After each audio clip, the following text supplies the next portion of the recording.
I'm going to show you what happens if you go back over and paint where it started to crackle.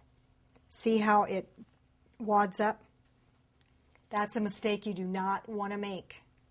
So you cannot go back over. It wipes the paint off and it causes a problem. You will not have a smooth finish. Sometimes if you accidentally do that, you can work it and then once it's dry, sand it off, but you're never over it. See, this is the whiter crackle. This is a little bit finer crackle in here. That gives you the idea of the technique that you can use. The light coat makes the thin crackle. A heavier coat makes the bigger crackle. I'm going to go ahead and finish painting this. Now, one thing about crackle, if you get too much design with the crackle for the picture that you want to put in, you don't want it to distract from the picture, you want it to enhance. So if you end up getting a little too much crackle, I'm going to show you what you can do. Let me grab this picture.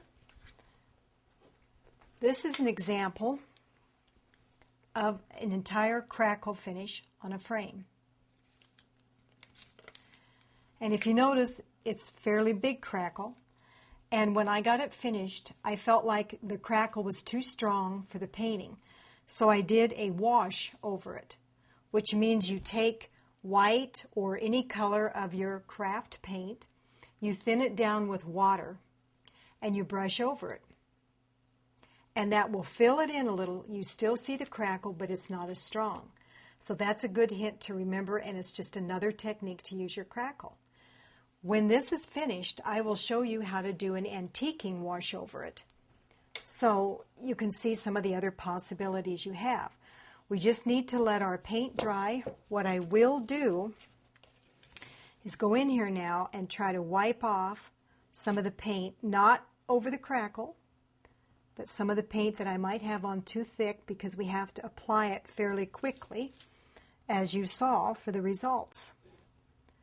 Just kind of clean that up a little.